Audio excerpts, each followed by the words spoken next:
అమెరికాని నమ్మితే ఏ విధంగా నట్టేట ముంచేస్తుందో ఈరోజు తైవాన్ విషయంలో మనం చూస్తే అర్థమవుతుంది. తైవాన్‌కి మేమున్నాము అని చెబుతూనే చివరికి బీజింగ్‌లో పర్యటించిన తర్వాత ట్రంప్ యొక్క టీము తైవాన్‌ని మేము రక్షించలేము, తైవాన్‌కి మాకు సంబంధం లేదు, పైగా మా యొక్క చిప్స్‌నే ఇది కాపీ చేసిందంటూ తైవాన్ మీదే నిందలు వేశాడు ట్రంప్. దానికి వైట్ హౌస్ ఏమొచ్చేసి తానా అంటే తందానా అని తాళం వేసింది. మొన్నటి వరకు ఏమన్నాడు, బీజింగ్ నుంచి నేను రక్షిస్తాను నిన్ను అన్నాడు. తైవాన్కి మేమున్నాము మీరు ఇది చేయండి అన్నాడు. 1,00,000 కోట్ల వ్యాపారం కూడా జరిగింది.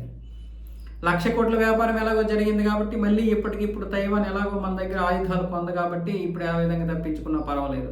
చైనాలో పర్యటించినటువంటి ట్రంప్ యొక్క టీము ఏ విధంగా చేతులెత్తేసింది, ఇప్పుడు మాకు తైవాన్కి సంబంధం లేదన్నది. ఎందుకు అంటే చైనా బెదిరించింది, తైవాన్ విషయంలో మీరు కలగజేసుకోవద్దు, ఒకవేళ అమెరికా కలగజేసుకుంటే పరిస్థితులు తీవ్రంగా ఉంటాయి, మేము ప్రత్యక్ష యుద్ధంలోకే దిగాల్సి వస్తుందని జిన్పింగే చెప్పాడు.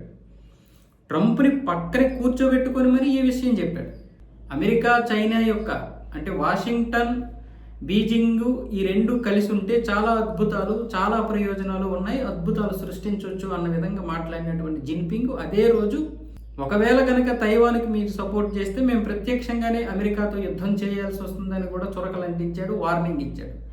దాంతో మరి నిజంగా భయపడిపోయాడా లేకపోతే ఏమో తెలియదు, కానీ మొత్తానికి ట్రంప్ అయితే చేతులు ఎత్తేసి అటు తైవాన్కి మాకు సంబంధం లేదు, పైగా అంత పెద్ద సైనిక బలం ఉన్నటువంటి దేశంతో మీరెందుకు పెట్టుకుంటారు, మీరు కూడా సైలెంట్ అయిపోండి అని తైవాన్కి సలహాలు చెప్తున్నాడు. ఇలా ఉంది. ఇప్పుడు తైవాన్కి అర్థమై ఉంటుంది, ఇప్పుడే కాదు ముందే అర్థమై ఉంటుంది.